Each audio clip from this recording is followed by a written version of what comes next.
अब हमारे पास है next question, question number 5। In a circle of diameter 40 centimetre, the length of a chord is 20 centimetre, find the length of minor arc of the chord. तो सबसे पहले हमारे पास एक सर्कल है, इसका जो डायमीटर है वो है 40 सेंटीमीटर।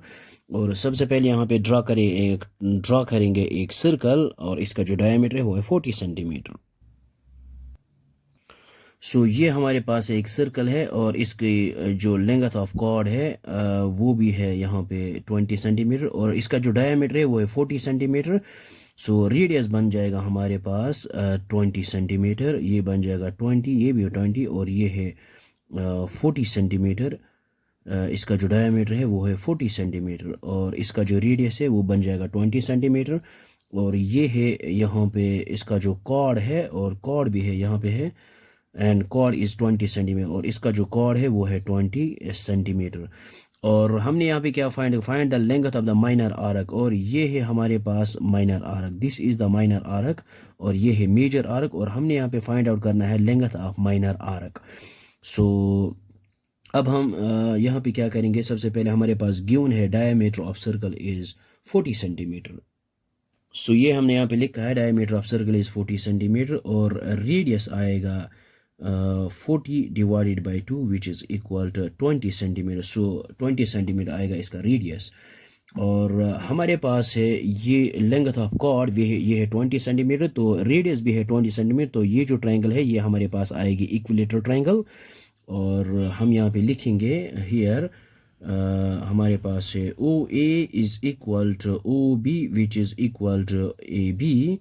सो ये है हमारे पास 20 सेंटीमीटर। तो therefore when all sides are equal then this is the equilateral triangle. So हम यहाँ पे लिख सकते हैं therefore triangle O A B is an equilateral triangle. So ये हमने यहाँ पे लिखा है triangle O A B is an equilateral triangle, और we know that equilateral triangle जो है इसका जो हर एक एंगल वो आता है 60-60। So angle of an equilateral triangle is 60 each. So theta is equal to 60 degree. So अब हम यहाँ पे इस 60 डिग्री को कन्वर्ट करते हैं रेडियन मेजर में, तो 1/π/180 को मल्टीप्लाई करेंगे। सो ये आएगा हमारे पास 0 एंड 0 गेट्स कैंसिल आउट, और 6 1 और 6 इंटू 3, सो ये आएगा π/3 रेडियन। सो ये आएगा हमारे पास π/3 रेडियन। सो थीटा आया है हमारे पास π/3 radian. So we know that, अब हम यहाँ पे यूज़ करेंगे और वी नो हमारे पास एक रिलेशन है L is equal to R theta. So हमारे पास आता है theta is equal to L divide by R, तो यहाँ पे लिख सकते हैं L is equal to R theta, इस आर को यहाँ पे मल्टीप्लाई करते हैं।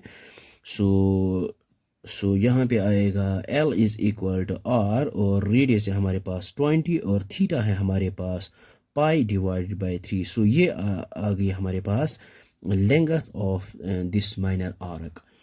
सो यहाँ पे सेंटीमीटर साथ लिखेंगे। सो आई होप आपको ये समझ में आया होगा, ये बहुत ही आसान है। So thanks for watching this video.